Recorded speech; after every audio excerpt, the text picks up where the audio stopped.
So Mercury is an interesting planet for me, right?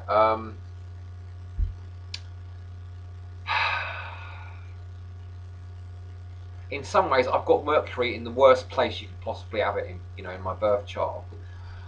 You might notice, or what, that I'm a bit flaky sometimes, Well, I hope you notice anyway, because if you don't, then you're going to be deceived by me most likely. I'm aware when I look back at my videos, I can see that from fairly often I'm making like you know blatant mental errors in my I know what I'm talking about more or less, right? But my mind doesn't always work, completely efficiently. So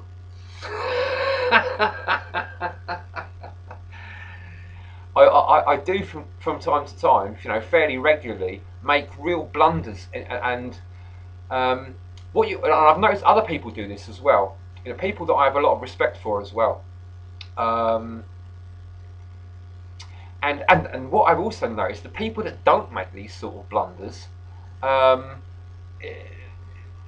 I sense that a lot of the time the essence of what they're really trying to say isn't that very pure. You know, it's a kind of skewed, and then the actual vocabulary and the argument they use is very precise and practically perfect and clear, but the actual essence of the message isn't actually very totally legit, or it's a bit skewed.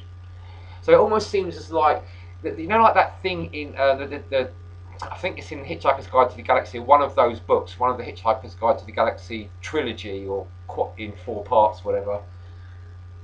He said, the answer to the because what the whole book was about anyway, the real main story was the search for the answer to the question of what is life, the universe, and everything. And the answer was 42.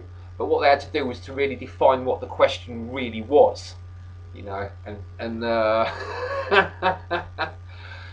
what it turned out was the truth is that the question and the answer are mutually exclusive. They can't both exist in the same universe.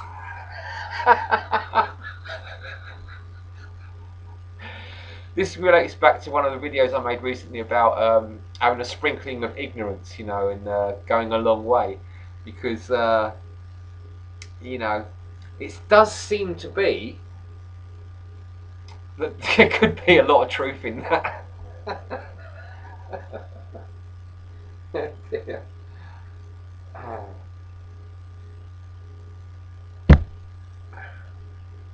It's like like God is a jealous God, and if you start, getting to the point where you can talk about knowledge and stuff that is absolutely fucking perfect, and you can convey that knowledge to other people that aren't perfect, and haven't worked it out for themselves, um, you're basically taking God's power and giving it to people that don't deserve it. Now, God is going to be jealous of that. So you can't. This is one of the problems with the written word and things like philosophy, and talking about the truth. And why you can't put it into words completely and accurately. And so, right now, going back to Mercury.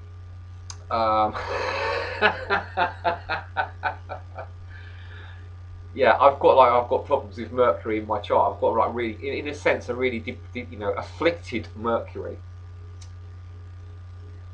But that's one of the things that's enabled me to, because I've had to deal with it. It's like the weak point in my chart. It's like my Achilles heel, and I've had to spend my whole life kind of trying to like nurse it and fucking try and protect it and strengthen it and do things with it. Then it's just like it's like trying to build a house out of jelly. It's just like.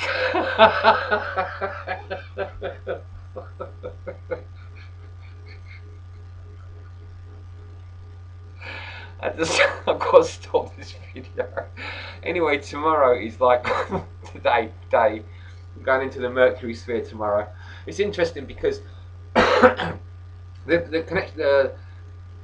these two spheres, the solar plexus area on where it connects with the chakra system, Um, the Venus sphere, the right sphere, today's sphere, because I'm still on day 7, um, and tomorrow's sphere, day 8, Mercury. Mercury is reason, and uh, Venus is eternity.